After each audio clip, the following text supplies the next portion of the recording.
So number one, my water intake is I try to shoot for a gallon of water a day, and I'm awake for approximately 16 hours. So what that means for me is every 2 hours, this is my goal, that every 2 hours I will have 16 ounces of water, and that's actually, if you can see here, it's one bottle like this.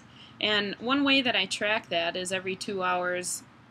Sometimes I do it a little more frequently, but like during a workout, I'll have one or two of these down by the time I'm done, depending on the type of workout. But what I do is to make sure that I'm on track is I will usually take a permanent marker and I'll mark on the bottom one little ticky mark every time I fill this up, and then I go through one a day.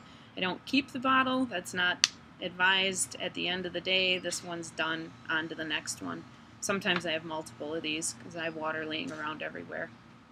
So every 2 hours I will finish off one of these at minimum. So that's from the time I wake up, from 6 in the morning, till the time I intend to go to bed at 10 o'clock, which quite honestly I'm up a lot later than that most times, but that's my goal. So that's number one, crossing off water intake. That's my intention, and I will shoot for that first and foremost. Second is considering I'm awake approximately 16 hours every day. To keep my metabolism fired up and running, I will eat every 2.5 hours, which equates to about 6 times a day. So for me, the average day it looks like this. It's first meal right away in the morning is usually oats and whey protein. Second meal, 2.5 hours later, will be a green veggie of some sort, and then protein.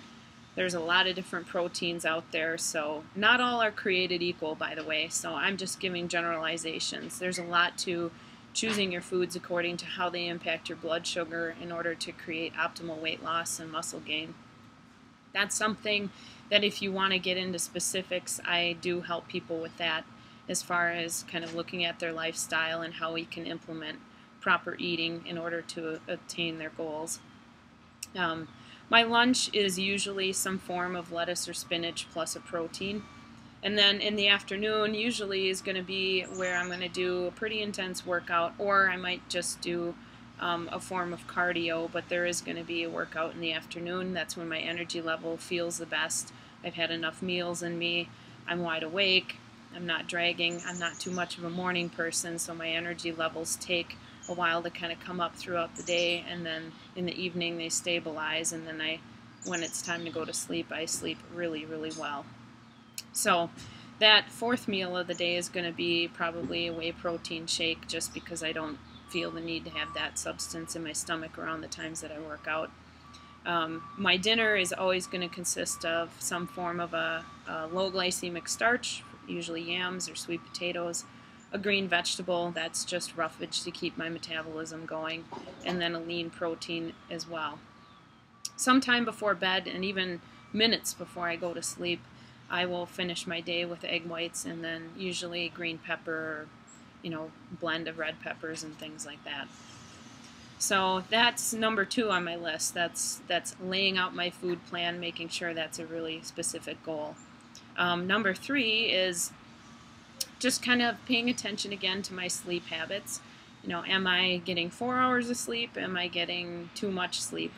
Ideally, when my body is running efficiently, I'm consistent on my sleep, so my intention is to be awake at 6 o'clock and in bed by 10 every night. So, I say in bed at 10, but, there's things that I do just before sleep that, will start at about that time. Things like meditation, different breathing practices, reading, some goal setting, for my day and from just various things in my life.